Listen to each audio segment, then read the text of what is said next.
Shalom semua jemaat yang terkasih di dalam Tuhan Yesus Kristus. Tak terasa 1 minggu sudah kita lewati. Dan hari ini kembali adalah hari Minggu. Di mana ini adalah hari bagi kita untuk beribadah kepada Tuhan Yesus. Untuk memuji dan menyembah Tuhan secara bersama-sama. Melalui ibadah online Gereja Mawar Sharon, Jabodetabek. Firman Tuhan juga berkata kalau ibadah disertai dengan rasa cukup itu besar kuasanya bagi kita semua. Sebab itu hari ini datang dengan ekspektasi yang benar kepada Tuhan Yesus. Hari ini kami juga ingin menyambut bagi Anda yang pertama kalinya bergabung di dalam ibadah ini.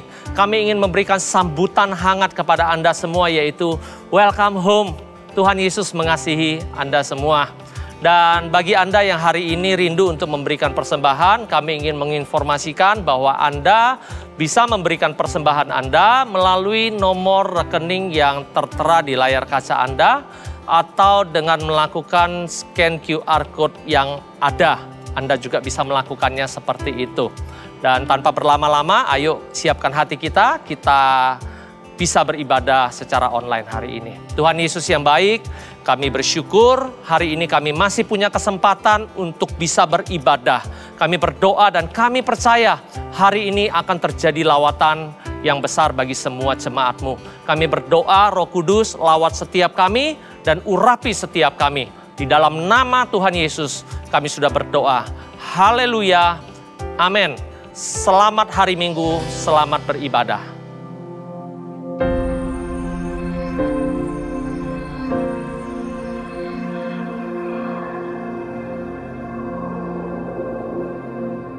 Orang yang suka memuji akan kuat roh doanya. Orang yang berdoa pasti berakhir memuji. Karena Allah bertata di atas pujian. Siapa memuji, Allah mengatasi hidupnya.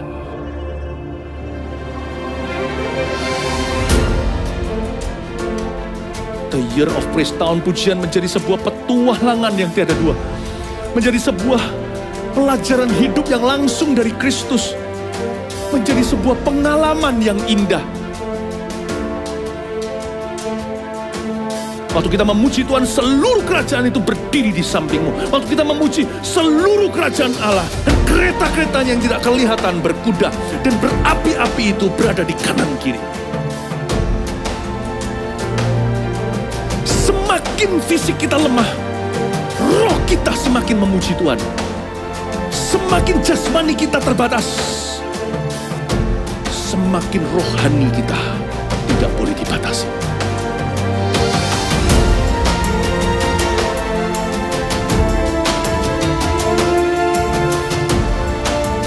Welcome to the Year of Praise and Provision. Mari kita mengizinkan Tuhan merajut rancangan yang belum pernah kita bayangkan.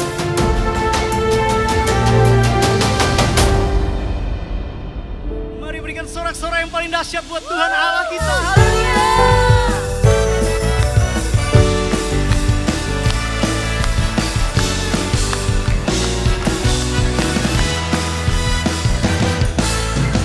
Karyamu mempesonaku, kau angkatku dari kelam, kasih tulus memberi warna. Kau buang semua gelisah, kau beriku sukacita, kau buatku selalu tertawa. Kau taruh lagu baru dalam hatiku, mulutku bersorak memuji namamu. Katakan dari hatiku mengalir pujian bagimu. Sukacita rohmu hadir di sini, dan ku menari memuji di hadapanmu Yesus. Sukacita rohmu hadir di sini. Yang percaya roh Allah hadir di sini dan memberikan sukacita bisa katakan amin.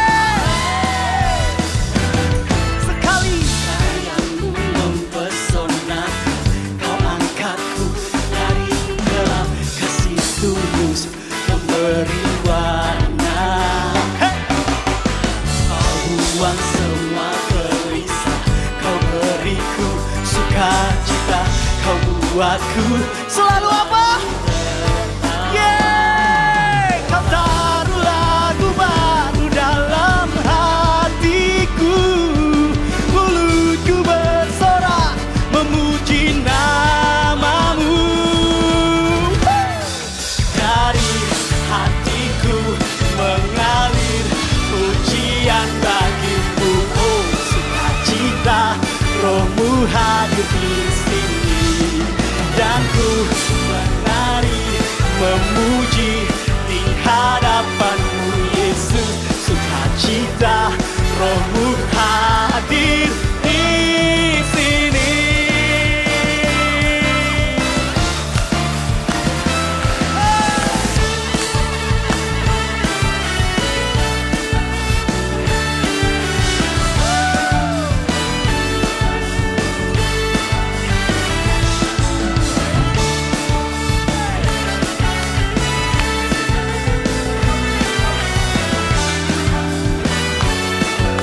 Sama-sama kita katakan la la la la la la la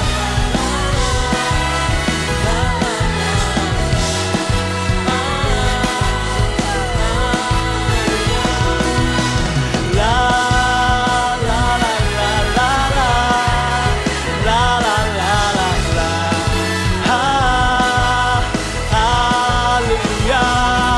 Dari hatiku mengalir pujian bagimu. Oh, sukacita Rohmu hadir di sini. Dan ku menari memuji di hadapanmu Yesus. Sukacita Rohmu hadir di sini.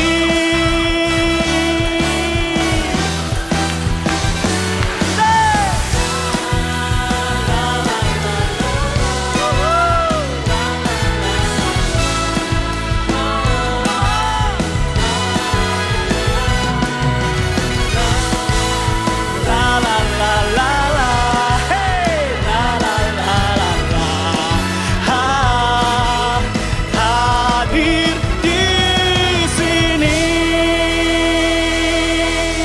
Haleluya.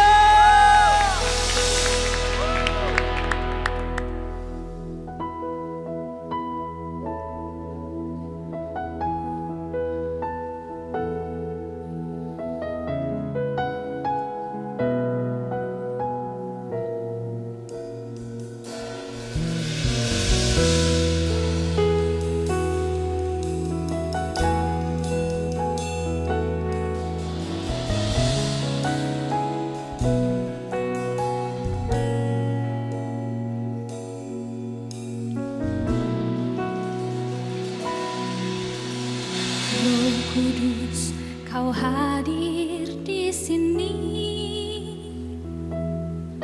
Roh Kudus, ku mengasihimu. Kau lembut, Kau manis, Kaulah penghiburku, penolongku, diutus Bapakku.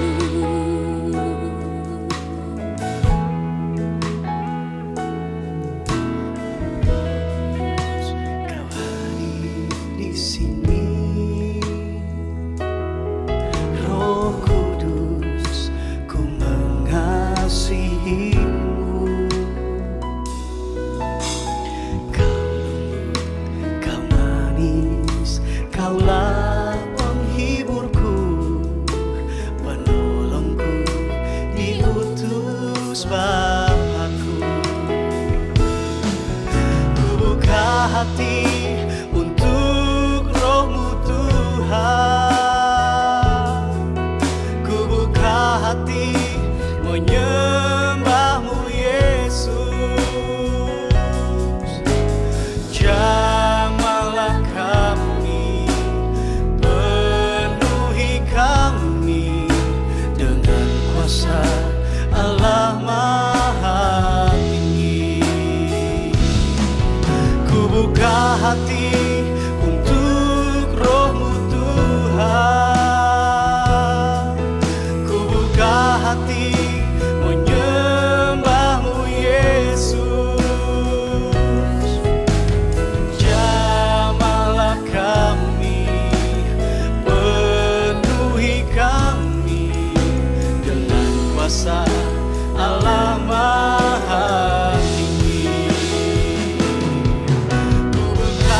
hati untuk Roh-Mu Tuhan. Ku buka hati menyembah-Mu Yesus. Jamahlah kami, penuhi kami dengan kuasa Allah Maha Tinggi. Jamahlah kami, penuhi kami dengan kuasa Allah Maha Tinggi.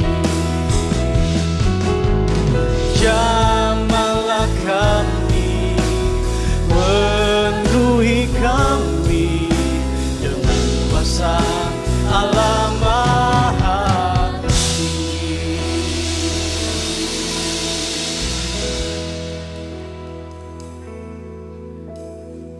Kami mengundang Kau hadir di sini Tuhan. Tiada yang mustahil bagi Engkau. Tiada jarak dalam hadirat-Mu. Setiap kami dapat Kau jamah Tuhan. Sebab itu kami buka hati kami kepadamu. Jamah kami Tuhan, penuhi kami.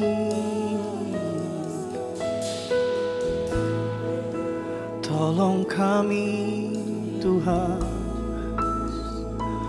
kami perlu Engkau Tuhan. Kami membutuhkan kasih-Mu Tuhan. Jangan tinggalkan kami Tuhan. Oh, setiap kami Tuhan, setiap kami Tuhan, saat ini perlu Engkau Tuhan. Oralaba shikara laba yara laba laba laba. Oralaba shikara laba laba laba laba. Oralaba shikara laba laba laba. Kami perlu Engkau Tuhan. Kami tak berjalan sendiri Tuhan. Kami tahu Engkau beserta dengan kami. Gadamu dan tongkat-Mu Tuhan, itu yang menuntun kami. Shikara laba laba laba laba laba laba laba yara laba laba laba laba.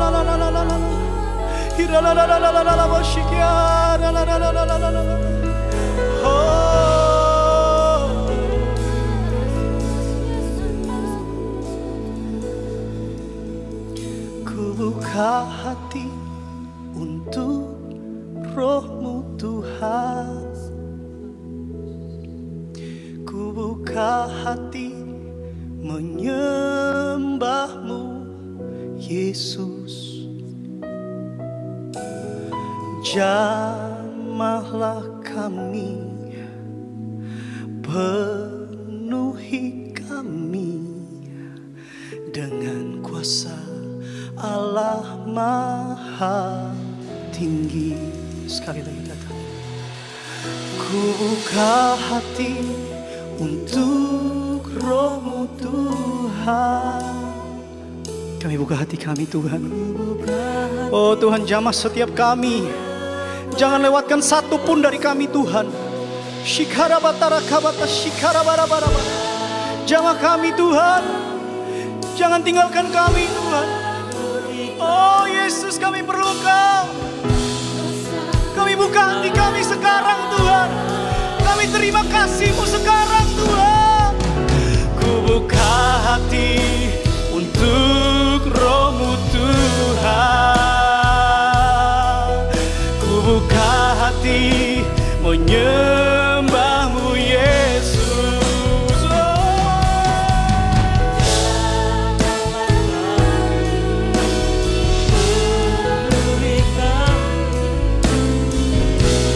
Sekali lagi katakan, ku buka hati. Kami buka hati kami Yesus.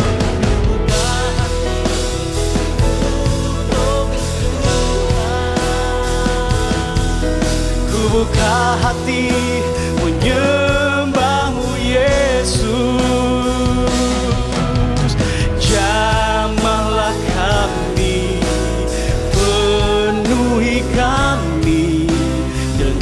kuasa Allah Maha Tinggi. Jamah kami, jamahlah kami, penuhi kami dengan kuasa Allah Maha Tinggi.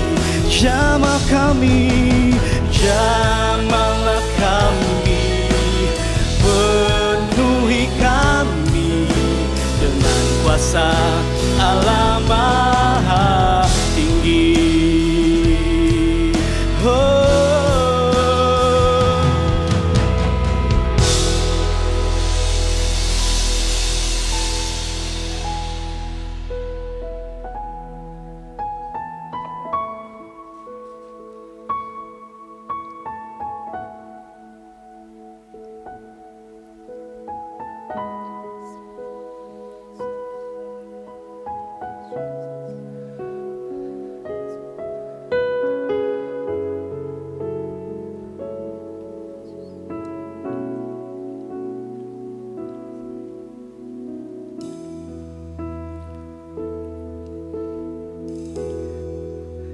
Betapa hatiku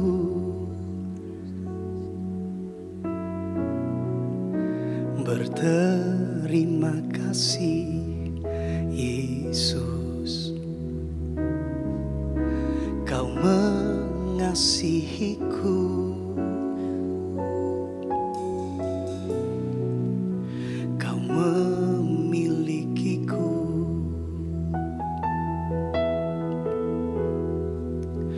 Betapa hatiku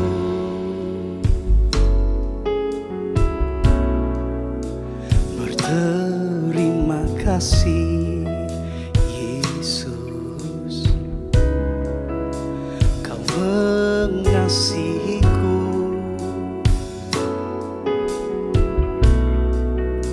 Kau memilikiku.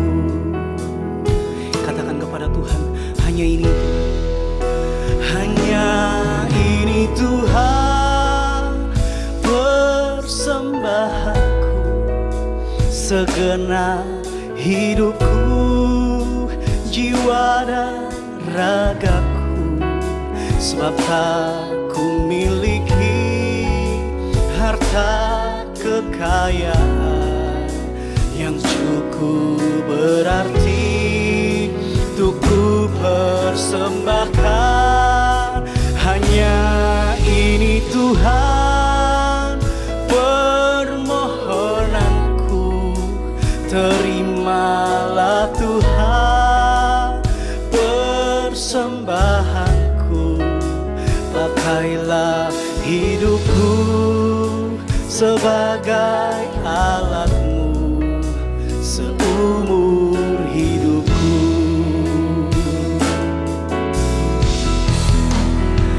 Hanya ini Tuhan persembahanku, segenap hidupku, jiwa dan ragaku. Sebab tak ku miliki harta kekayaan yang cukup berarti untuk ku persembahkan. Hanya ini Tuhan permohonanku, terimalah Tuhan persembahanku. Pakailah hidupku sebagai alatmu seumur hidupku. Mari kita sama-sama katakan sekali lagi, betapa kami bersyukur Tuhan. Kau dengar setiap doa kami ini, Yesus. Berterima kasih. Amin. Kau mengasihiku,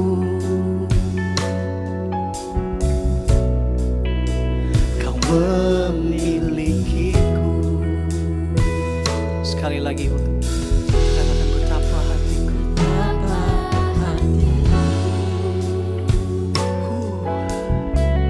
betapa hati kami Tuhan.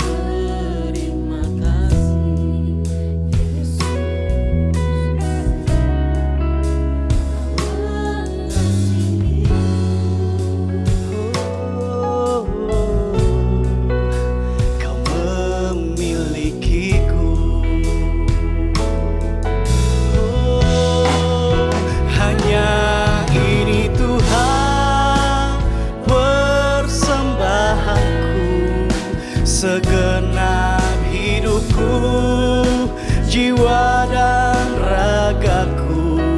Sebab tak ku miliki harta kekayaan yang cukup berarti untuk ku persembahkan. Hanya ini Tuhan permohonanku, terimalah Tuhan persembahanku. Pakailah hidupku sebagai alatmu seumur hidupku.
Persembahkan, hanya ini Tuhan permohonanku.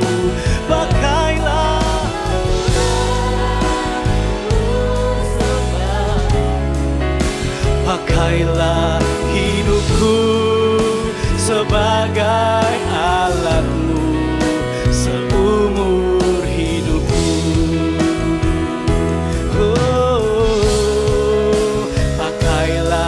Hidupku sebagai alatmu seumur hidupku. Pakailah hidupku sebagai alatmu seumur hidupku.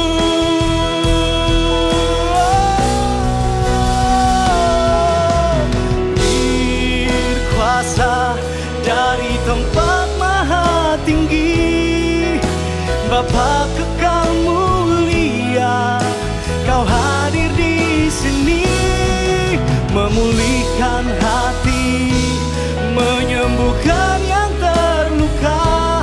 Ku kan tenang bersamamu, Bapa. Mengalir kuasa dari tempat maha tinggi, Bapa kekal mulia, Kau hadir di sini, memulihkan hati, menyembuhkan yang terluka. Ku kan tenang bersamamu, Bapa. Ku kan tenang bersamamu, Bapa.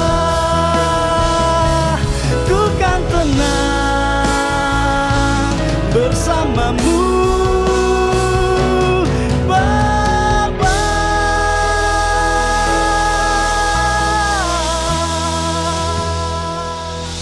Terima kasih Tuhan, kebaikan-Mu, kasih setia-Mu tidak pernah berhenti dalam kehidupan kami. Kami bersyukur kami punya Allah seperti Engkau. Hari ini Tuhan kami masih beroleh kesempatan untuk kami mendengarkan firman Tuhan. Kami menghargai ini sebagai sebuah kesempatan yang istimewa Tuhan. Kami tidak tahu sampai kapan kami bisa hidup dan mendengarkan firman Tuhan, tapi kami mau menghargai setiap kali kami mendengar firman Tuhan dengan hati yang haus, dengan hati yang lapar. Kami mau berikan hati kami, telinga kami, isi kami dengan firman Tuhan. Kami percaya firman Tuhan memerdekakan, firman Tuhan mendidik, firman Tuhan memberikan tuntunan ke dalam kehidupan kami. Ajar kami mengerti isi hati-Mu dan kehendak-Mu sehingga kehidupan kami selaras dengan isi hati-Mu dan kehendak-Mu Tuhan. Terima kasih Tuhan, kami mengucap syukur. Yang dikasihi Tuhan, katakan sama-sama. Amin. Shalom saudara dimanapun Anda berada. Saya percaya Anda adalah orang-orang yang dikasihi Tuhan.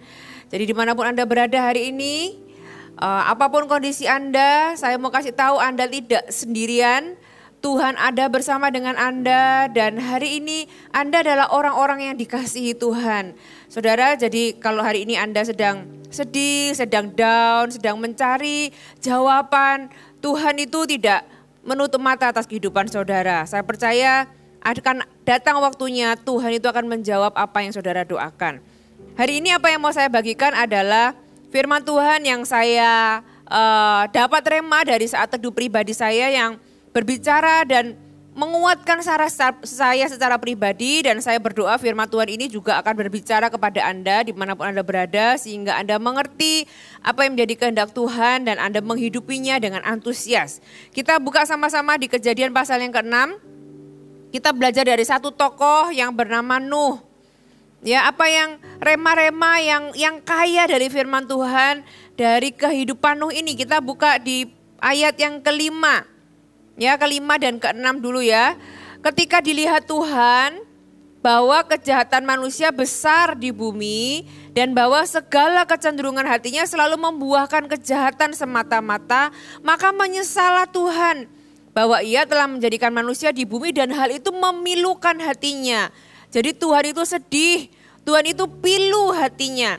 Ya, kenapa? Karena melihat manusia itu berbuat jahat dan gak cuma sekedar tindakannya, bahkan hatinya ini kalau lihat sesuatu, responnya itu selalu membuahkan kejahatan semata-mata. Kecenderungannya selalu membuahkan kejahatan semata-mata. Saudara, ketika dilihat Tuhan, kalau sudah baca kalimat pertama dikatakan ketika dilihat Tuhan. Terus kemudian Tuhan itu lihat, terus respon Tuhan itu menyesal. Seolah-olah kayak Tuhan itu kaget, terus Tuhan itu kaget terus menyesal. Saudara, Tuhan kita adalah Tuhan yang dikatakan di ayat yang lain, karena ayat ini mungkin kalau ada orang yang gak mengerti kontradiktif dengan ayat yang lain. Ayat yang lain dikatakan Tuhan kita itu gak menyesal, tapi di sini kok dikatakan Tuhan itu menyesal. Saudara, kalau sudah baca di 1 Samuel 15, ya 1 Samuel 15, saya bacakan ayat yang ke-29. Di sini dikatakan lagi Sang Mulia dari Israel tidak berdusta dan ia tidak tahu menyesal. Sebab ia bukan manusia yang harus menyesal. Saudara, di sini kok berlawanan ya, dikatakan dia tidak tahu menyesal. Sedangkan di Kejadian dikatakan maka menyesallah Tuhan. Di ayat yang lain Bilangan pasal yang ke-23, ayat yang ke-19.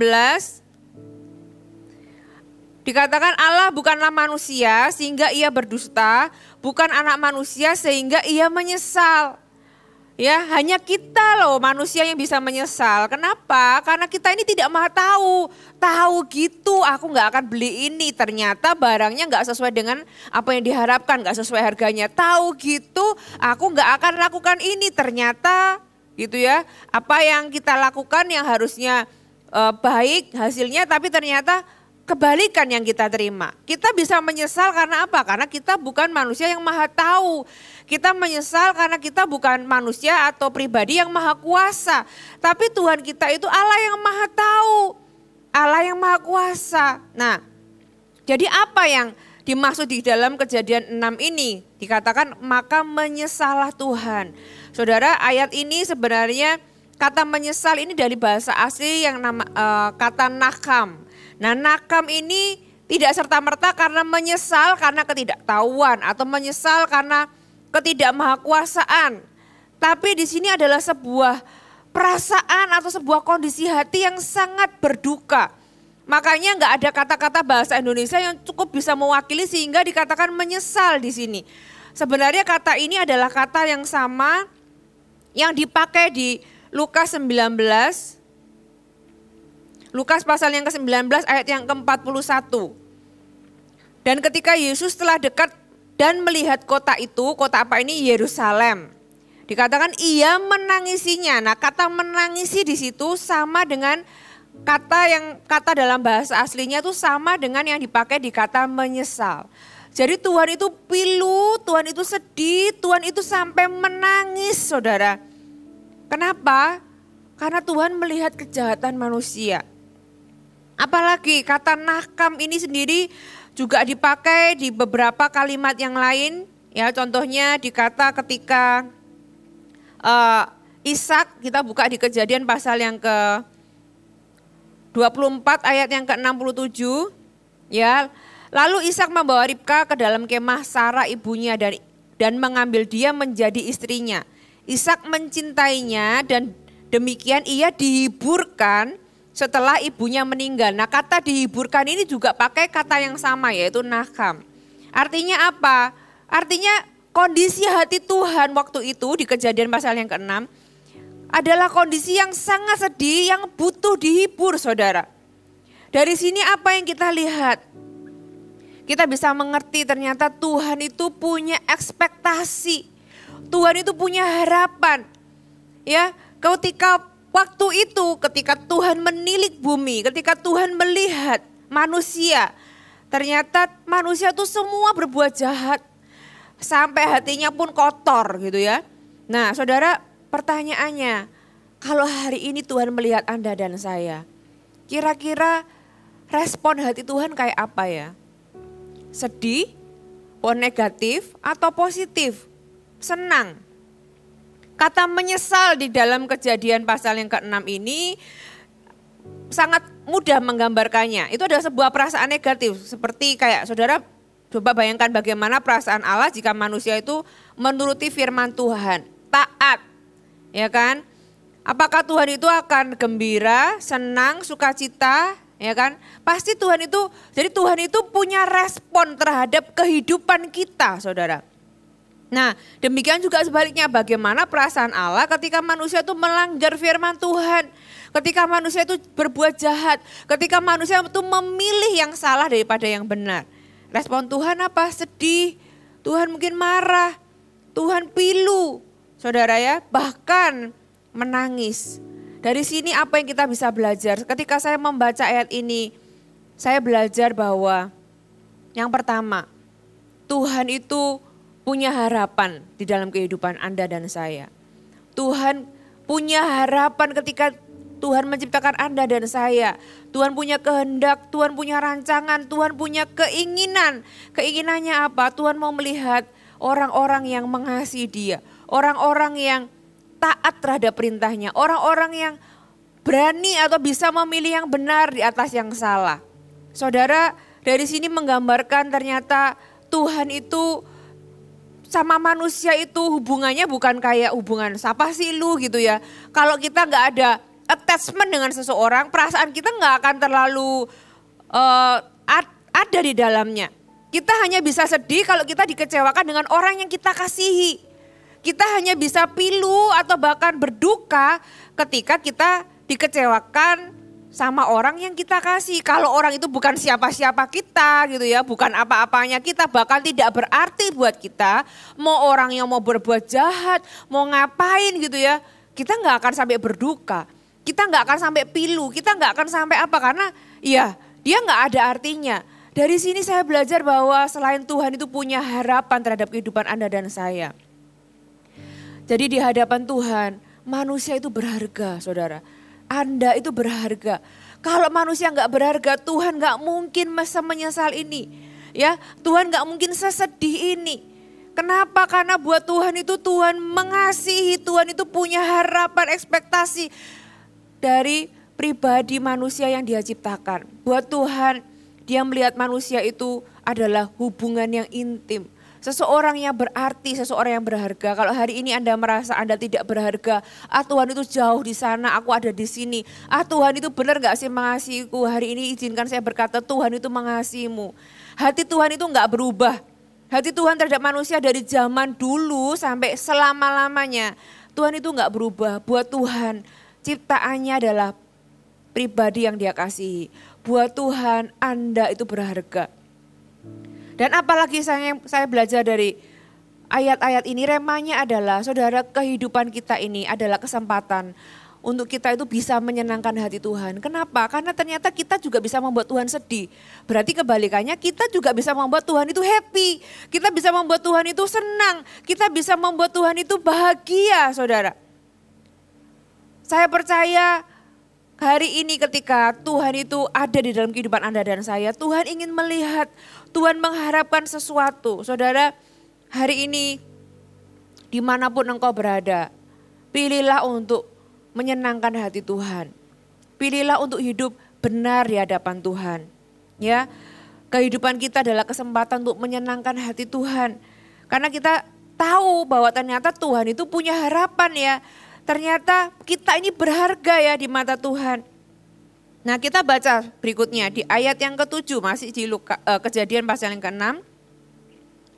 Berfirmanlah Tuhan, Aku akan menghapuskan manusia yang telah kuciptakan dari muka bumi, baik manusia maupun hewan dan binatang-binatang melata dan burung-burung di udara, sebab aku menyesal bahwa aku telah menjadikan mereka. Tetapi Nuh mendapat kasih karunia di mata Tuhan. Ayat yang ke-9, inilah riwayat Nuh. Nuh adalah seorang yang benar dan tidak bercela di antara orang-orang sezamannya. Dan Nuh itu hidup bergaul dengan Allah. Saudara, ayat ini menarik sekali. Tadi saya sudah jelaskan bahwa manusia itu begitu buruknya gitu ya. Kejahatan di mana-mana sampai Tuhan itu berduka. Bahkan gak cuma berduka, sampai Tuhan itu memutuskan untuk menghapuskan manusia dari muka bumi. Ya kan? Seolah-olah Tuhan itu saking berdukanya makanya sampai tidak ada kata yang cukup bisa mewakili sampai dipakai kata menyesal. Tuhan gak pernah menyesali Anda dan saya. Tuhan tidak pernah menyesali ciptaannya. Yaitu seperti kalimat seperti ini. Saya tidak menyesal mempercayai Anda. Tapi saya menyesalkan mengapa kepercayaan yang saya beri itu dihancurkan. Nah, jadi dari awal kepercayaan itu diberikan dengan seutuhnya. Kita tahu bahwa ketika kita memberikan kepercayaan kepada seseorang, orang itu punya pilihan. Orang itu bisa menjaga kepercayaannya kita atau bisa menghancurkan kepercayaannya kita. Demikian juga dengan Tuhan dengan kita. Di Roma 11 ayat yang ke-29 dikatakan Tuhan itu tidak menyesali. Sekali lagi Tuhan tidak menyesal. Tuhan itu tahu manusia itu bisa jatuh dalam dosa dan konsekuensi dosa itu bisa seburuk itu. Dari awal Tuhan itu tahu. Ya, di dalam kemahatauan Tuhan, kita ini masih punya pilihan, makanya Tuhan masih punya harapan. Dan puji Tuhan, di ayat ini dikatakan dari semua manusia yang waktu itu bobrok gitu ya, semua manusia yang waktu itu jahat di mata Tuhan, Nuh itu mendapat kasih karunia. Karena apa? Karena Nuh adalah seorang yang benar dan tidak bercela di antara orang-orang sezamannya. Luar biasa.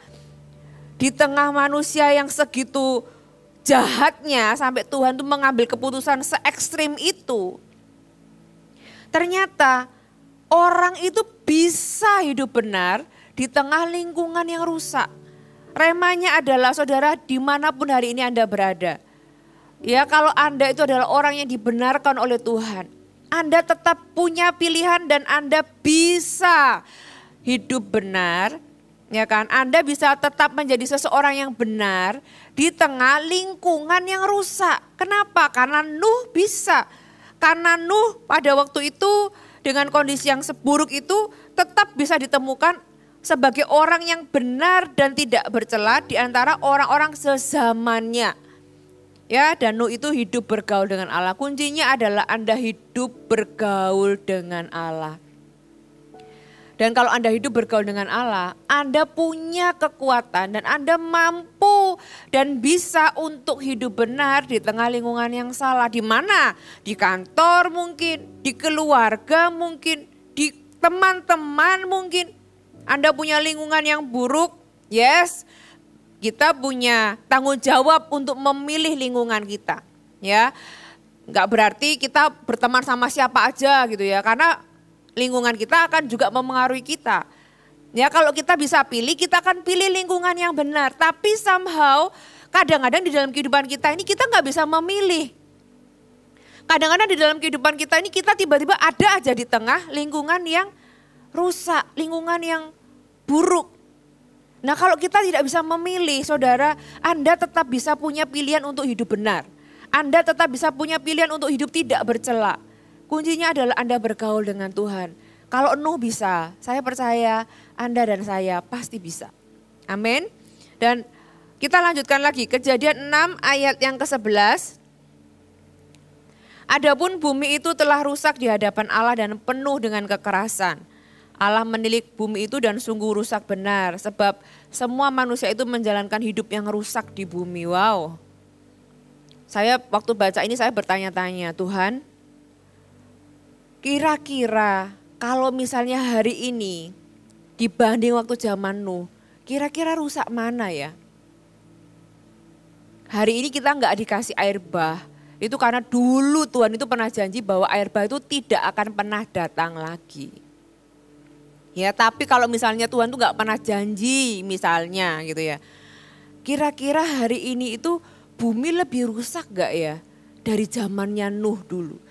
Kalau saudara lihat berita hari demi hari, saudara, saya melihat yang ini bunuh-bunuhan, yang ini sikut-sikutan, yang itu fitnah ini, fitnah sana, fitnah sini. Saudara, saya tuh waktu baca ini saya berpikir, Tuhan, serusak apa ya bumi waktu itu sampai Tuhan itu mau menghapuskan manusia.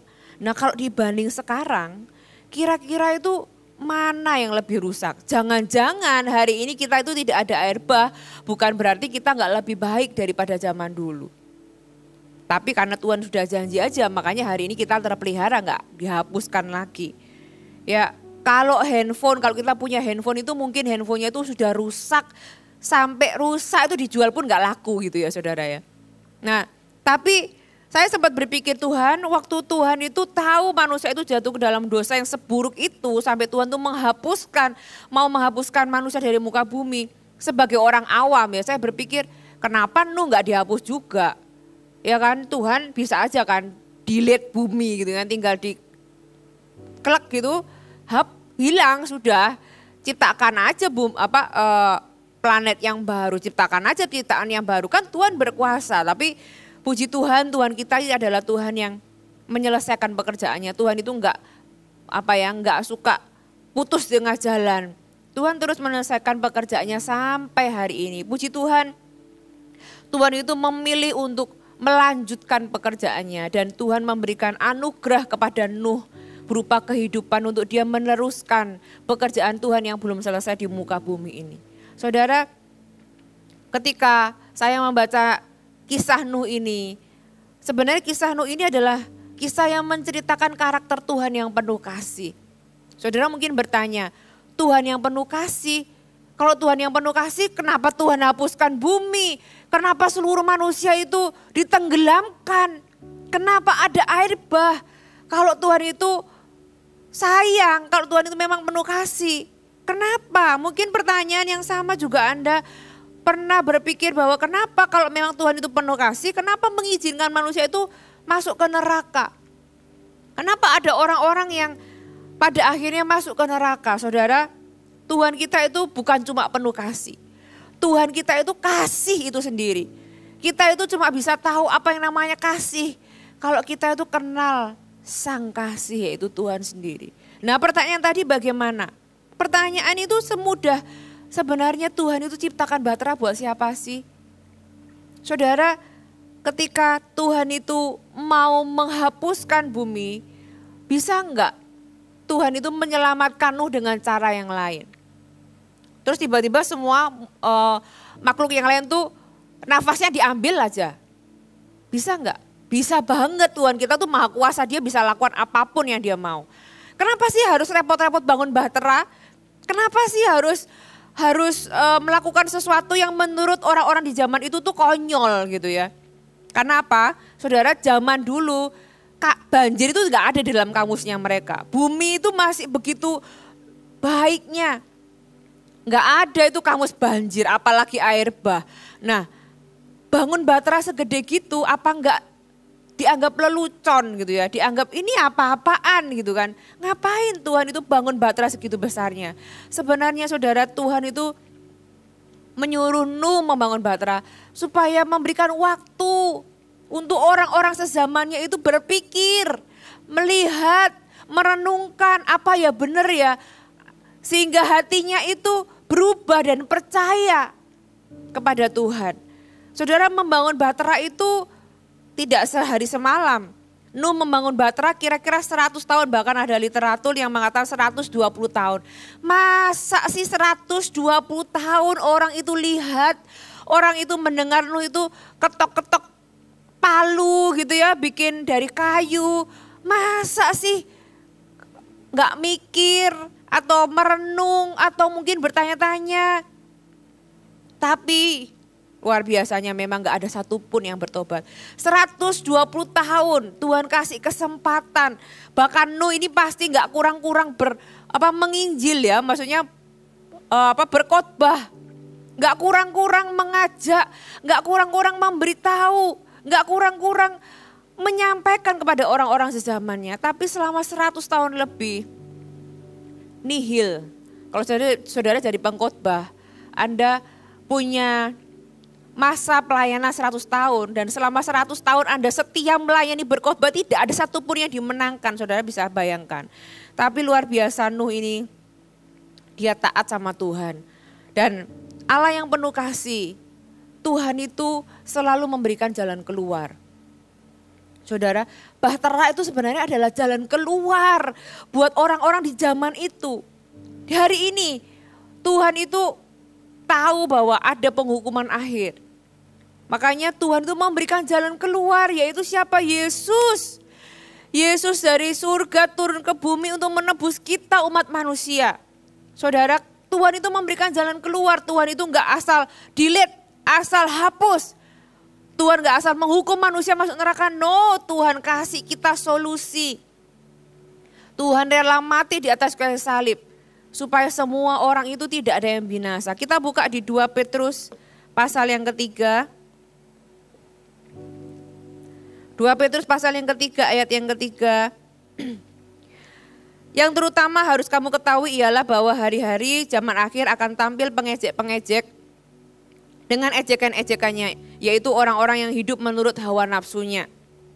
Kata mereka, di manakah janji tentang kedatangannya itu? Sebab sejak bapak-bapak leluhur kita meninggal, segala sesuatu tetap seperti semula pada waktu dunia diciptakan. Mereka sengaja tidak mau tahu. Garis bawahi, karena itulah alasannya bahwa oleh firman Allah langit telah ada sejak dahulu dan juga bumi yang berasal dari air dan oleh air. Dan bahwa oleh air itu bumi yang dahulu telah binasa dimusnahkan oleh air bah. Tetapi oleh firman itu juga langit dan bumi yang sekarang terpelihara dari api dan disimpan untuk hari penghakiman dan kebinasaan orang-orang fasik. Ayat ini sendiri sudah ngeri ya saudara, kalau dulu ada air bah, kita ini terpelihara sampai ada masanya. Akan ada api untuk penghakiman dan kebinasaan orang-orang fasik. Akan tetapi saudara-saudaraku yang kekasih, yang satu ini tidak boleh kamu lupakan, yaitu bahwa di hadapan Tuhan 1 hari sama seperti 1000 tahun dan 1000 tahun sama seperti 1 hari. Tuhan tidak lalai menepati janjinya sekalipun ada orang yang menganggapnya sebagai kelalaian.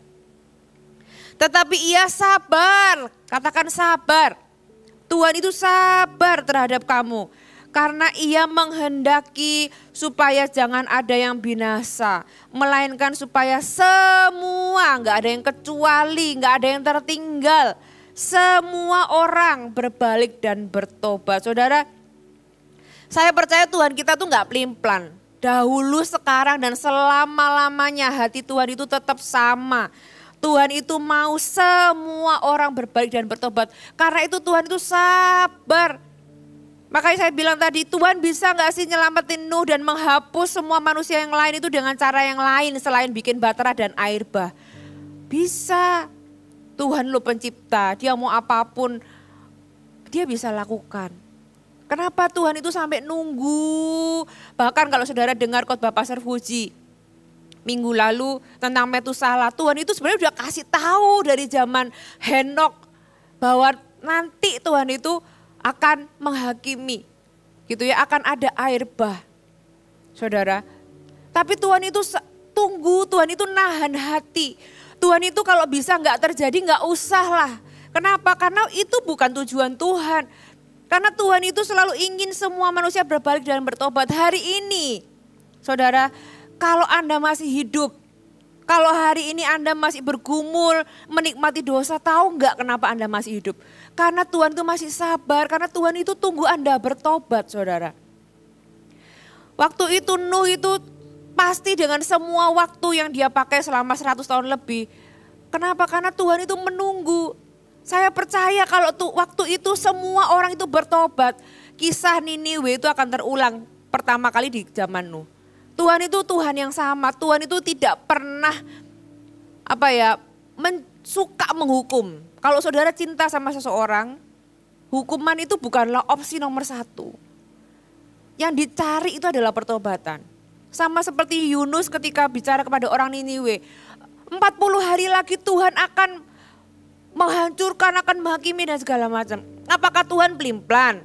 Setelah itu, itu cuma menggertak aja. No, Tuhan itu memang punya rencana. Tapi ketika respon yang diharapkan, mereka itu bertobat sampai sujud, sampai langsung berbalik arah.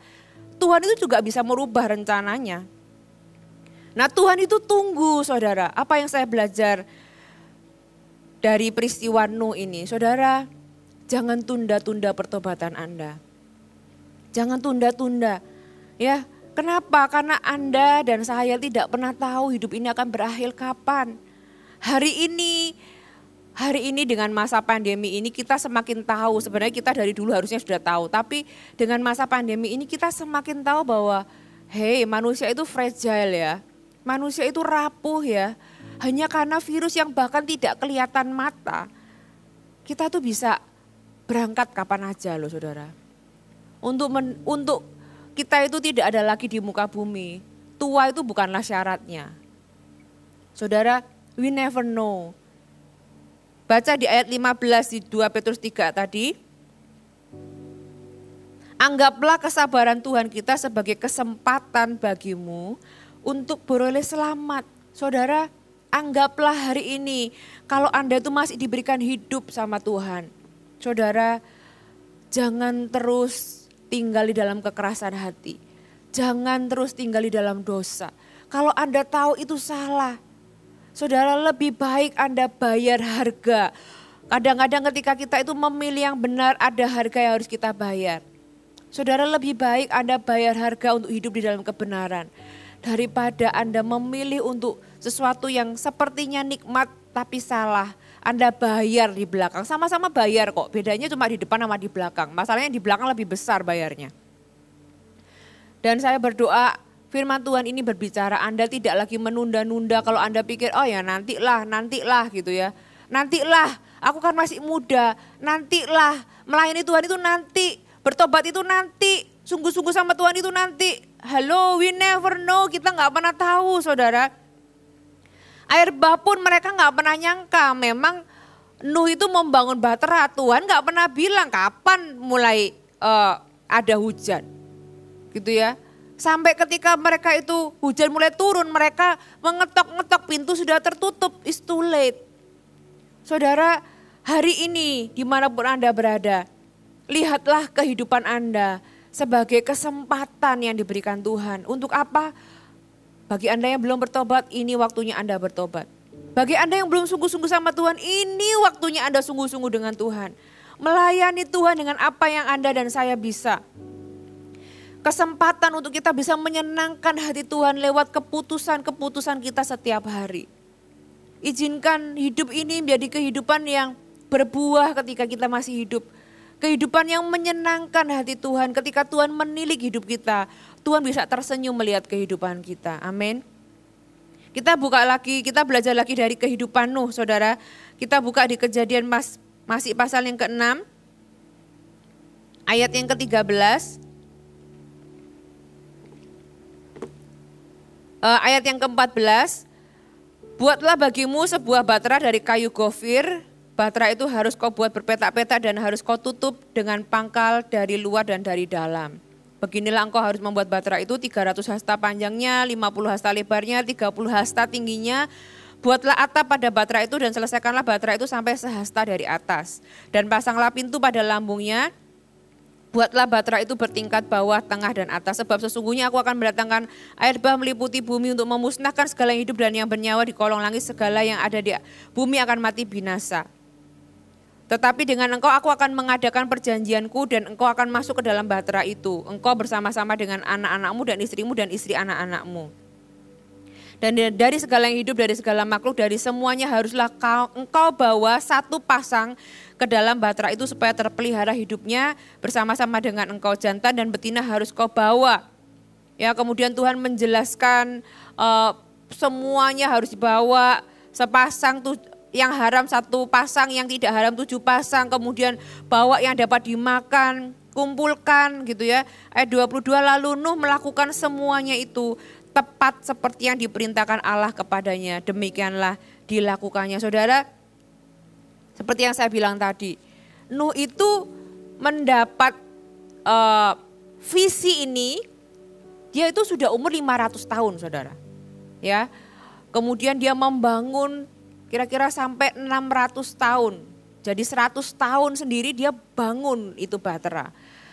Saudara, waktu itu 500 tahun itu kebanyakan yang lain juga umurnya tua panjang. Ya, tapi bagaimanapun 500 tahun itu adalah umur yang tidak muda. Hari ini saya mau encourage bagi Anda yang mungkin Anda melihat tayangan firman Tuhan ini dan Anda pernah bertanya-tanya dalam hati, di usia ini apa yang aku bisa lakukan? Di usia ini apakah aku masih bisa berbuat sesuatu untuk Tuhan?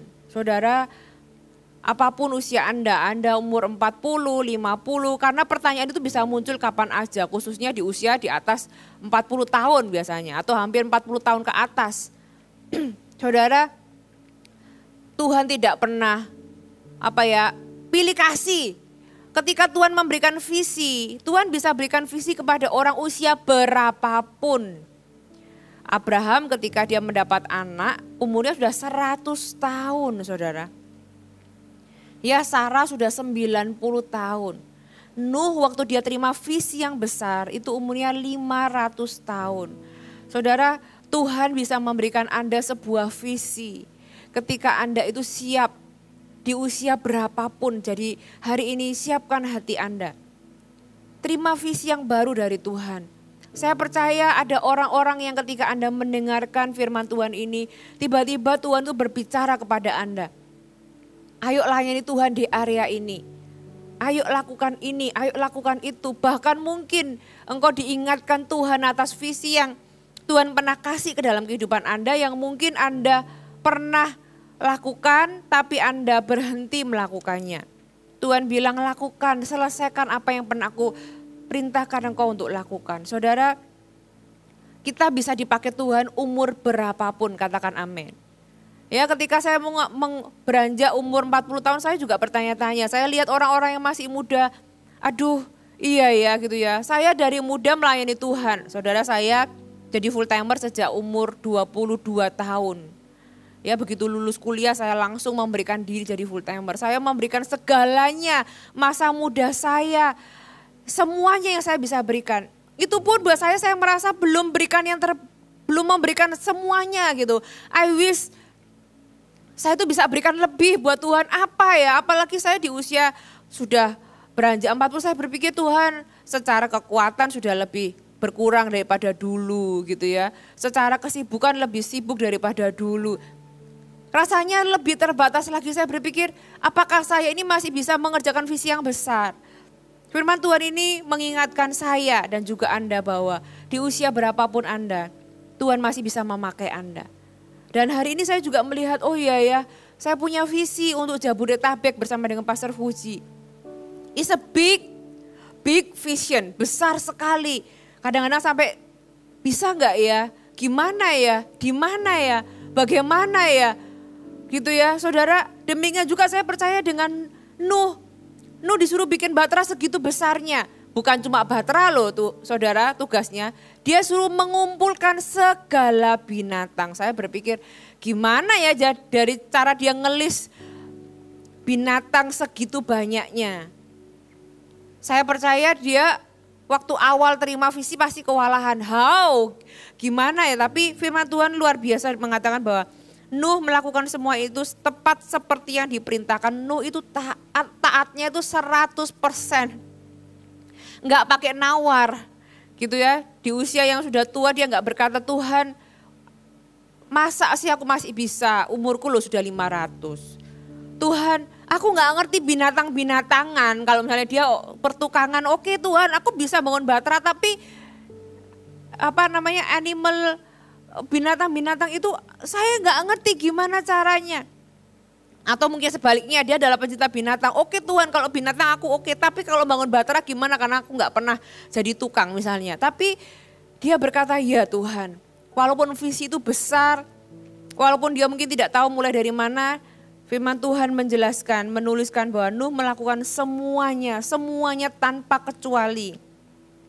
Tepat, exactly, nggak berkurang. Gitu ya, nggak ditambahi, nggak dipikir semaunya sendiri, tapi tepat seperti yang diperintahkan Tuhan. Apa yang kita belajar di sini? Tuhan itu suka dengan yang namanya ketaatan, dan Tuhan itu bekerja sama dengan ketaatan kita. Kita buka di Kejadian pasal 7. Ketika Nuh itu taat, apa yang terjadi? Lalu berfirmanlah Tuhan kepada Nuh, masuklah ke dalam bahtera itu, ayat yang pertama, engkau dan seisi rumahmu, sebab engkaulah yang kulihat benar di hadapanku di antara orang zaman ini. Dari segala binatang yang tidak haram haruslah kau ambil. Ya, siapa yang disuruh ambil? Nuh.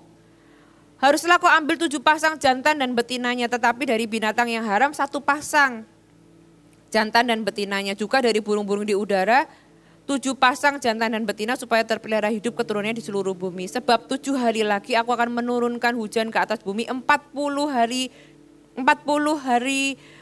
malam lamanya, dan aku akan menghapuskan dari muka bumi segala yang ada yang kujadikan itu. Lalu Nuh melakukan segala yang diperintahkan Tuhan kepadanya. Ya, Nuh berumur 600 tahun ketika air bah datang meliputi bumi. Perhatikan ayat 7, masuklah Nuh ke dalam bahtera itu bersama-sama dengan anak-anaknya dan istrinya, istri anak-anaknya karena air bah itu. Dari binatang yang tidak haram dan yang haram, dari burung-burung dan dari segala yang merayap di muka bumi. Datanglah sepasang mendapatkan Nuh ke dalam bahtera itu, jantan dan betina, seperti yang diperintahkan Allah kepada Nuh. Saudara, apa yang aneh dari ayat ini? Tadi di ayat yang di atas Tuhan bilang kau ambil, suruh mengumpulkan. Tuhan suruh Nuh untuk mengumpulkan, tapi di ayat ini dikatakan mereka yang datang loh saudara. Binatang-binatang ini datang mendapatkan Nuh. Saudara, kalau kita taat, langkah pertama itu adalah bagian kita, ketaatan kita. Mungkin kita belum tahu belum tahu bagaimana untuk mencapai semua yang kita disuruh Tuhan. Tapi kalau kita taat, Tuhan itu bekerja di dalam dan bersama ketaatan kita. Tuhan itu bekerja sama dengan ketaatan kita, saudara. Apa yang kita gak bisa, saya percaya kenapa kok Tuhan itu akhirnya membantu, tanda kutip, karena di dalam firman Tuhan di dalam bahasa Inggris dikatakan mereka itu datang kepada Nuh itu dalam kurung motivated by God. Alias binatang-binatang itu disuruh Tuhan datang ke Nuh. Berarti ada campur tangan Tuhan, ada keterlibatan Tuhan. Ketika kita taat, saudara, Tuhan itu akan terlibat di dalam kehidupan kita. Ketika kita berkata, ya Tuhan, aku mau, walaupun ini visinya besar, walaupun aku tidak tahu, tapi aku mau taat. Aku berkata, ya, kita lakukan apa yang kita bisa lakukan. Tuhan melakukan apa yang mungkin kita nggak bisa lakukan. Saudara, Tuhan bekerja sama di dalam ketaatan kita. Ketaatan butuh konsistensi, yes. Tadi saya bilang Nuh itu membuat bahtera selama 100 tahun lebih. Ya kan, 100 tahun itu bukan waktu yang singkat. Dia bisa di tengah jalan, dia punya kemungkinan untuk punya banyak titik untuk menyerah. Gitu ya, untuk merasa konyol dengan apa yang dia lakukan. Beneran ini dari Tuhan. Apa aku gak salah dengar? Belum lagi dicemooh sama orang-orang sezamannya. Belum lagi mungkin dikata-katai. Gitu ya, dianggap orang bodoh, orang gila. Saudara, mungkin di dalam selama 100 tahun itu ada banyak titik dia mempertanyakan apa yang dia lakukan. Apakah aku ini benar? Apa aku ini gak salah ya? Ya, apa aku ini gak konyol melakukan semua yang saya lakukan? Tapi lihatlah, Nuh itu begitu konsisten, begitu sabar. Ketaatan membutuhkan konsistensi, membutuhkan komitmen, membutuhkan sebuah sebuah kebulatan hati. Ya, enggak, karena apa? Ketaatan kita tuh akan diuji, enggak gampang-gampang orang ngomong ini kita berubah. Orang ngomong lain, apalagi kita dihujat orang, dikata-katai, itu kemudian kita berhenti. Saudara, kalau Anda tahu visi itu dari Tuhan, kalau Anda tahu itu adalah kehendak Tuhan, hari ini saya mau encourage Anda. Ada orang-orang yang engkau tahu kok itu kehendak Tuhan, tapi engkau menjadi lemah karena ada kendala, karena ada perkataan orang yang mungkin menyakitkan Anda, sehingga membuat Anda bertanya-tanya. Tapi kalau Anda tanya ke dalam hati Anda yang paling dalam, Anda tahu itu kehendak Tuhan. Anda hanya ketemu dengan kendala, dengan kata-kata yang tidak membangun sehingga Anda akhirnya lemah dan berhenti. Hari ini saya mau encourage Anda. Saudara, ayo bangkit lagi. Ayo lakukan lagi apa yang Tuhan katakan. Apa yang Tuhan suruh Anda lakukan. Ayo melayani lagi. Ayo jangan diam saja. Ayo Anda hidup, saya dan Anda hidup untuk menyenangkan hati Tuhan. Amin. Saya berdoa firman Tuhan ini mendasari Anda, mendorong Anda, memberikan Anda sebuah gairah yang baru. Apa bahtera Anda? Apa tugas Anda? Apa tugas yang diberikan Tuhan kepada Anda? Apakah itu mungkin keluarga Anda, pelayanan, sebuah visi mungkin di dalam pekerjaan Anda, atau apa? Saudara, Anda pasti bisa melakukannya. Saya percaya di dalam langkah ketaatan Anda, Tuhan akan bekerja sama. Amin. Mari kita nyanyikan lagu ini. Mari kita bawa komitmen kita di hadapan Tuhan sekali lagi. Mari hargai kehidupan. Setiap nafas yang diberikan Tuhan dalam kehidupan kita itu berarti. Setiap nafas yang diberikan dalam kehidupan kita itu adalah sebuah kesempatan untuk kita bisa menyenangkan hati Tuhan. Izinkan hari ini firman Tuhan merombak hidup Anda dan saya. Bagaimana kita melihat kehidupan. Tidak lagi menganggap kehidupan itu sesuatu sepele, sesuatu yang bisa kita lewatkan begitu saja. Tapi biar kita bisa melihat kehidupan sebagai sebuah anugerah, sebuah kepercayaan. Tuhan gak akan menyesali kepercayaannya, sehingga kita pun punya sebuah tanggung jawab, jangan sampai kita menghancurkan kepercayaan Tuhan di dalam kehidupan kita. Amin.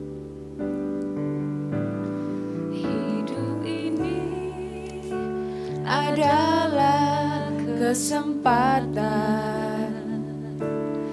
hidup ini untuk melayani Tuhan. Jangan sia-siakan waktu yang Tuhan beri. Hidup ini harus jadi berkat. Katakan, oh Tuhan, pakailah hidupku. Oh Tuhan, pakailah hidupku selagi aku masih kuat. Bila saatnya nanti ku tak berdaya lagi, hidup ini sudah jadi berkat. Katakan, hidup ini adalah kesempatan.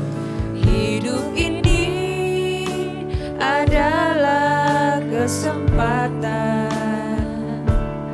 Hidup ini untuk melayani Tuhan.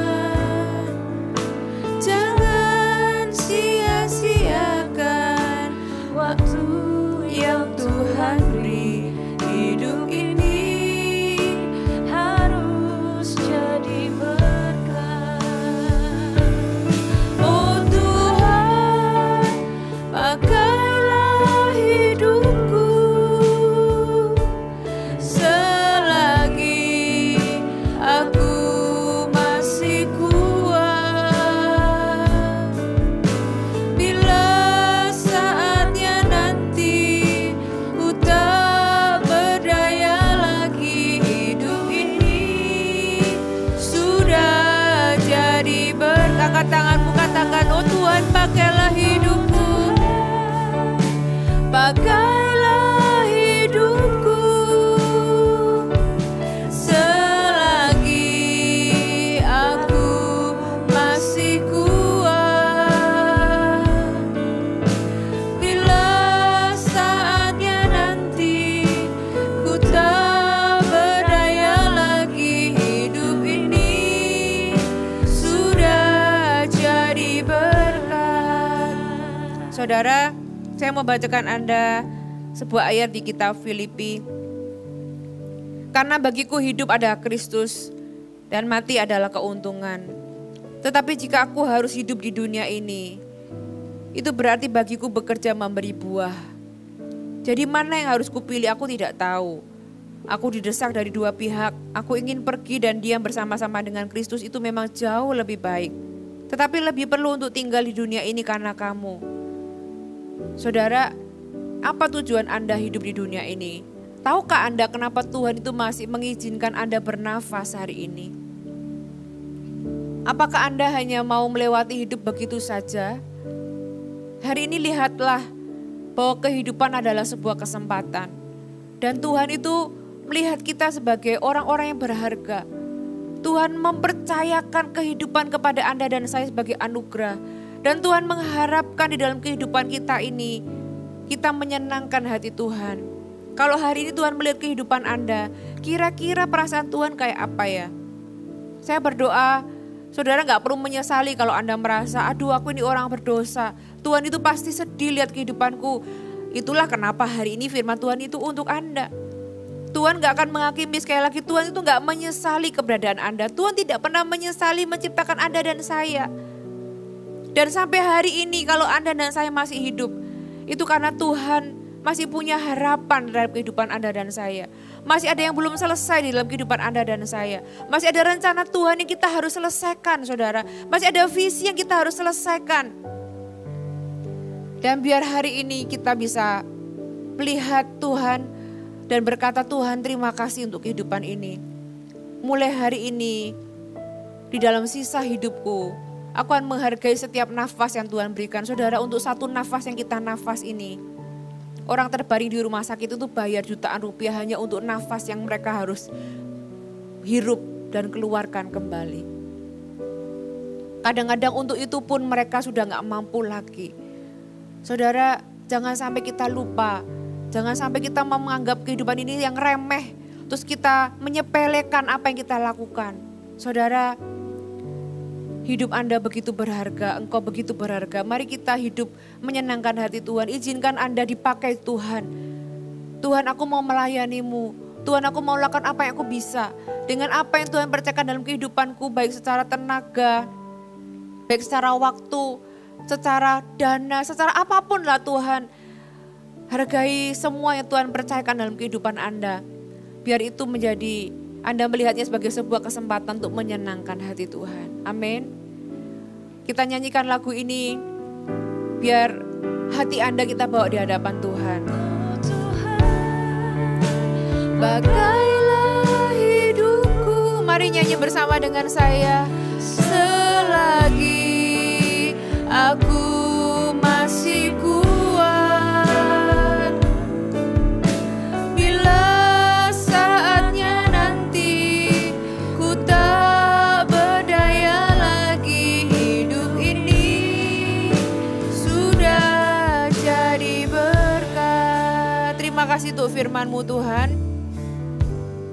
Jadikan hidup kami menjadi berkat dimanapun kami berada. Kami tahu menjadi orang yang benar adalah sebuah pilihan dalam kehidupan kami. Kalau Nuh itu bisa ditemukan sebagai orang yang benar di tengah orang sezamannya yang begitu rusak.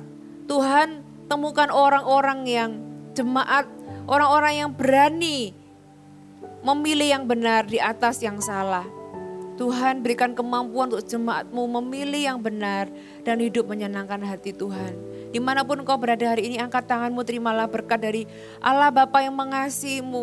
Allah Bapa yang mati untuk-Mu dan memberikan Engkau jalan keluar atas segala situasi kehidupan-Mu. Allah Roh Kudus yang menyertai, menghibur, memimpin. Tuhan Yesus yang begitu nyata, yang mati dan bangkit untuk Anda dan saya. Terimalah segala berkat ini hanya di dalam nama Tuhan Yesus Kristus. Haleluya. Amin.